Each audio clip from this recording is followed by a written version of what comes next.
वो भगवान बुद्ध के 5 सील है। जैसे पूज्य भंते जी ने कहा, नमो तस् भगवतो अरहतो सम्मा संबुद्धस्स। अब ये तो रहा पाली भाषा में, अब इसका हिंदी में अनुवाद क्या है, इसकी हिंदी क्या है, तो मैं आपको बताता हूं, सुनिएगा। ये बहुत ही महत्वपूर्ण है। नमो माने नमन करना, तस् माने उनको, नमो तस् भगवतो अरहतो, जिन्होंने राग द्वेष तृष्णा मोह माया का भग्न कर दिया हो। भग्न माने जिससे दूर हो गए हो, जिसको दूर कर दिया हो। नमो तस् भगवतो अरहतो सम्मा संबुद्धस्स, जिन्होंने राग द्वेष तृष्णा मोह माया को भग्न कर दिया हो और जो सारे विकारों से रहित हो गए हो, दूर हो गए हो, मैं ऐसे सम्यक सम भगवान बुद्ध को नमस्कार करता हूँ। बात समझ में आई कि नहीं आई? मैं दोबारा एक बार और बता देता हूँ आप लोगों को, क्योंकि अगर एक बार में ना आए तो फिर आप दोबारा पूछ सकते हैं उस बात को। नमो तस् भगवतो अरहतो सम्मा संबुद्धस्स, जिन्होंने राग देश तृष्णा मोह माया का भग्न कर दिया हो, जो सारे विकारों से दूर हो गए हो, रहित हो गए हो, मैं ऐसे सम्यक सम भगवान बुद्ध को नमस्कार करता हूँ। जैसे आप राइट हैंड पे तथागत भगवान बुद्ध की मूर्ति भी देख रहे हैं, जो यहाँ मंच पर लगी हुई है। अब आता है बुद्धं शरणं गच्छामि,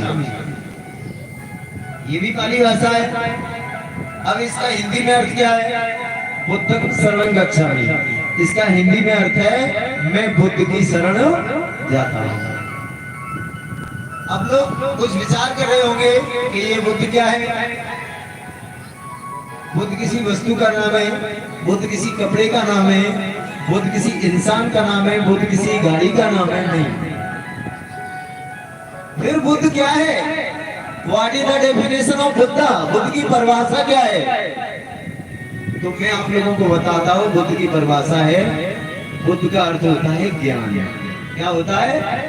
अगर आप लोगों को कोई पूछता है कि बुद्ध किसे कहते हैं, बुद्ध का अर्थ क्या होता है, तो आप कह सकते हैं बुद्ध का अर्थ होता है ज्ञान। क्या होता है? ज्ञान। ज्ञान को ही बुद्ध कहा गया है। तो मैं बुद्ध की शरण जाता हूँ, अर्थात मैं ज्ञान की शरण जाता हूँ। अब आता है धम्मं शरणं गच्छामि, मैं धम्म की शरण जाता हूँ। अब धम्म क्या है? विनय, शीलता, पवित्रता, यही तो धम्म है। जिसके अंदर विनय है, जिसके अंदर शीलता है, जिसके अंदर पवित्रता है, वही तो धम्म है।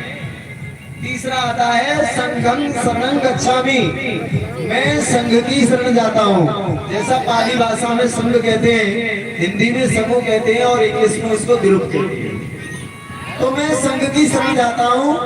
अब संघ कैसा होना चाहिए? क्या ज्वारियों शराबियों का संघ होना चाहिए है? क्या बुरे लोगों का संघ होना चाहिए? संघ कैसे लोगों का होना चाहिए? अच्छे लोगों का, जिनके अंदर पवित्रता है, शीलता है, जिनका आचरण पवित्र है। अगर ऐसे लोग हैं तो मैं ऐसे संघ की शरण में जाता हूं। अब आते हैं भगवान बुद्ध के 5 सील।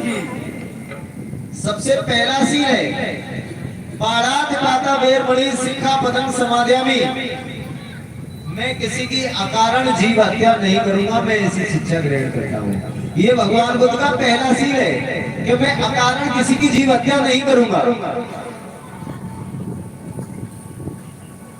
जैसे मैं आपको उदाहरण के तौर पर समझाऊं, एक 2 से 2.5 साल का बच्चा खेल रहा है, एक कोने में से एक सांप निकलता है और बच्चा उसी के सामने वहां पर खेलने लग रहा है। हमने बच्चे को देखा और सांप को भी देखा।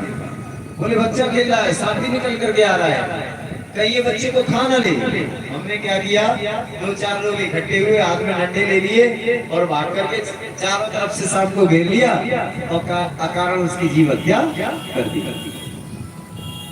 एक उपाय और था बच्चे को बचाने का कि बच्चा जहाँ खेल रहा है वहां से आप बच्चे को उठा लेते, सांप अपने रास्ते से निकल जाता, आपका बच्चा भी सुरक्षित रहता और उस सांप की भी हत्या नहीं होती।